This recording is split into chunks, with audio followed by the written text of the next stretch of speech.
যাদের রক্তের বিনিময়ে, ত্যাগের বিনিময়ে, প্রাণের বিনিময়ে আমরা এই নতুন বাংলাদেশ পেয়েছি। আমরা রাজনীতি করছি, এমপি হওয়ার স্বপ্ন দেখছি, সরকার গঠন করার স্বপ্ন দেখছি, একজন বিশ্ববিদ্যালয়ের ভাইস চ্যান্সেলর হচ্ছেন, সচিবালয়ের সচিব হচ্ছেন, পুলিশের আইজিপি হচ্ছেন, ডিআইজি হচ্ছেন। এদের কথা কেউ ভাববেন না। সবাই নিজের ধান্দায় ব্যস্ত হয়ে যাচ্ছেন, কিন্তু এইটা কথা ছিল না, ভুলে যাবেন না। ইতিহাস বড় নির্মম এবং নিষ্ঠুর, ইতিহাস কাউকে ক্ষমা করে না। যদি এই শহীদ এবং আহতদের প্রতি অবহেলা করা হয়, তাদের যথোপযুক্ত সম্মান নিশ্চিত করা না হয়, আবার আমরা সংকটে পড়ব। সেই সংকটে সবচেয়ে চরম মূল্য দিতে হবে রাজনীতিবিদদেরকে। এখন যে রাজনৈতিক পরিস্থিতি খুবই অস্থির এবং অস্থিতিশীল পরিস্থিতি, সরকার, ছাত্র, বিভিন্ন রাজনৈতিক দল মুখোমুখি হয়ে যাচ্ছে। কিছুদিন আগে দেখলাম শতাধিক পণ্যে ভ্যাট এবং শুল্ক আরোপ করেছে নতুন করে। এমনকি রেস্টুরেন্টে খেতে যাবেন সেখানেও 15% ভ্যাট বাড়িয়ে দিয়েছে। ট্রাকে যে ন্যায্য মূল্যের পণ্য বিক্রির ইনিশিয়েটিভ ছিল সেটি তুলে দিয়েছে। বাণিজ্য মন্ত্রী জমিদারের মতো কথা বলছেন যে এই রাতারাতি চালের দাম কমানোর আমার কাছে কোনো ম্যাজিক নাই। এই যে একটা বিভাজন তৈরি হলো, এটা কি কাম্য ছিল আপনাদের, আমাদের? এবং দেখেন, এই যে কয়েকদিন আগে এই আহতদের পরিচয়ে আমাদের একজন দলের নেতা, সিনিয়র নেতা ফারুক এখনো পিজি হাসপাতালে ভর্তি। এই যে ছাত্রলীগ, যুবলীগের মতো গুন্ডামি করে গেল শহীদ মিনারের এই ছেলেগুলো, আমার মায়া লেগেছে। ওরা নাকি অসুস্থ, আমি জানি না আসলে প্রকৃত অর্থে ওরা অসুস্থ কিনা, কিন্তু এই যে ছুরি দিয়ে কপালে পোস্ট দিল, পা ভাঙলো, এখনো প্লাস্টার করে পিজি হাসপাতালে। এই ঘটনা তারা কিভাবে ঘটালো? দালালদের কালো হাত, দালালদের কালো হাত। এখানে আমার কাছে মনে হচ্ছিল যে আহতদেরকে মুখোমুখি দাঁড় করিয়ে দিচ্ছে, কারণ স্বাভাবিকভাবে আমরা 24 ঘন্টার আলটিমেটাম দিয়েছিলাম শহীদ মিনার হামলাকারী সন্ত্রাসীদের গ্রেপ্তার করতে হবে। পুলিশ দুজনকে গ্রেপ্তার করেছিল, কিন্তু এর একটা ইনভেস্টিগেশন হওয়া উচিত যে কেন তারা হামলা করলো এবং তাদেরকে কেউ উস্কে দিয়েছে কিনা। কারণ এখন যে রাজনৈতিক পরিস্থিতি খুবই অস্থির এবং অস্থিতিশীল পরিস্থিতি, সরকার, ছাত্র, বিভিন্ন রাজনৈতিক দল মুখোমুখি হয়ে যাচ্ছে। যেটা আমরা বারবার বলছিলাম, এই বিভাজন বিভক্তি কোনোভাবেই কাম্য নয়। এই গণ অভ্যুত্থানের সরকার অন্যান্য সময়ের তত্ত্বাবধায়ক সরকারের মতো 3 মাসের জন্য নির্বাচনের জন্য সরকার না।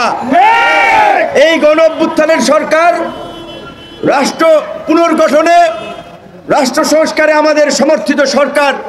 কিন্তু দুঃখজনক 5 মাসে তাদের কর্মকাণ্ড আমাদেরকে হতাশ করেছে, অভিভূত করেছে। কিছুদিন আগে দেখলাম শতাধিক পণ্যে ভ্যাট এবং শুল্ক আরোপ করেছে নতুন করে। এমনকি রেস্টুরেন্টে খেতে যাবেন সেখানেও 15% ভ্যাট বাড়িয়ে দিয়েছে। ট্রাকে যে ন্যায্য মূল্যের পণ্য বিক্রির ইনিশিয়েটিভ ছিল সেটি তুলে দিয়েছে। বাণিজ্য মন্ত্রী জমিদারের মতো কথা বলছেন যে এই রাতারাতি চালের দাম কমানোর আমার কাছে কোনো ম্যাজিক নাই। ম্যাজিক তো থাকতে হবে। আপনি ওই দায়িত্বে বসেছেন, জনগণের চাহিদা বুঝতে হবে, জনগণের কথা শুনতে হবে। 5.5 থেকে 5 কোটি খেটে খাওয়া মানুষ, চালের দাম, তেলের দাম, জিনিসপত্রের দাম বাড়লে তাদের জীবন জীবিকায় প্রভাব পড়ে। আপনি সরকার চালাচ্ছেন, আমরা সমর্থন দিচ্ছি, তাহলে আপনার সেটা দেখতে হবে না আমার জনগণ কেমন আছে, আমার জনগণ নিত্য প্রয়োজনীয় জিনিসপত্র তার ক্রয় ক্ষমতার মধ্যে আছে কিনা। আজকে 5.5 মাস পরেও আহতরা তাদের ক্ষতিপূরণের জন্য, নিহতরা রাস্তায় দাঁড়াচ্ছে। এইটা কি সরকারের দেখার দায়িত্ব না?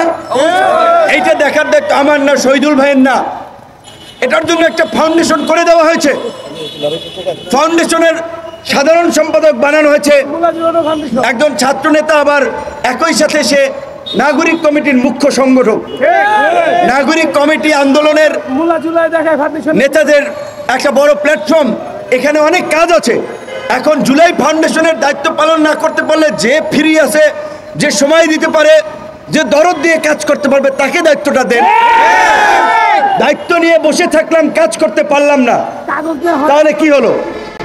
আমি সরকারের প্রতি এবং এই জুলাই ফাউন্ডেশনের সাথে যারা সংশ্লিষ্ট আছেন তাদেরকে আগামী 15 দিনের মধ্যে নিখুঁত নিহতদের তালিকা এবং আহতদের তালিকা করে আহতদের ক্রাইটেরিয়া ভেদে অবশ্যই তাদেরকে মিনিমাম 50 লক্ষ টাকা করে আহতদের সহযোগিতা করতে হবে।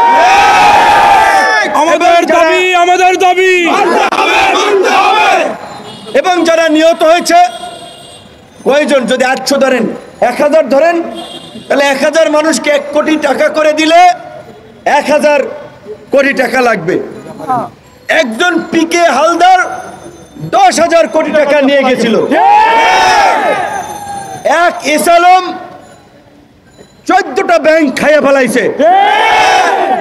সালমান এফ রহমান এক জনতা ব্যাংক থেকেই প্রায় 30,000 কোটি টাকা ঋণ আপনার মৌকুব করে তসরুপ করে সুযোগ সুবিধা নিয়েছেন।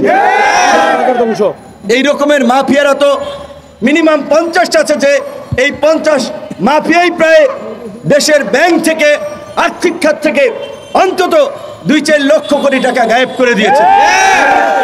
তাহলে যাদের রক্তের বিনিময়ে, ত্যাগের বিনিময়ে, প্রাণের বিনিময়ে আমরা এই নতুন বাংলাদেশ পেয়েছি, আমরা রাজনীতি করছি, এমপি হওয়ার স্বপ্ন দেখছি, সরকার গঠন করার স্বপ্ন দেখছি, একজন বিশ্ববিদ্যালয়ের ভাইস চ্যান্সেলর হচ্ছেন, সচিবালয়ের সচিব হচ্ছেন, পুলিশের আইজিপি হচ্ছেন, ডিআইজি হচ্ছেন, এদের কথা কেউ ভাববেন না?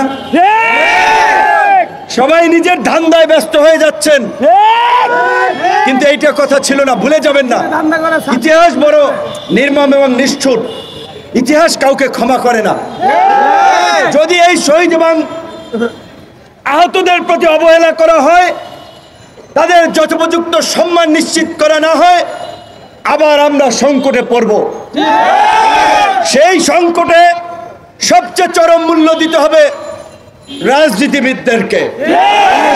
কাজী রাজনীতিবিদদের উচিত এই বিষয়ে জোরালো ভূমিকা পালন করা। আমরা বলেছিলাম যে এই সরকার আন্দোলনকারীদের চিকিৎসা সহায়তা নিশ্চিত করার পাশাপাশি এই গণ অভ্যুত্থানে যারা গণহত্যা চালিয়েছিল বিচারের মাধ্যমে তাদের ফাঁসি নিশ্চিত করতে হবে। বন্ধুগণ,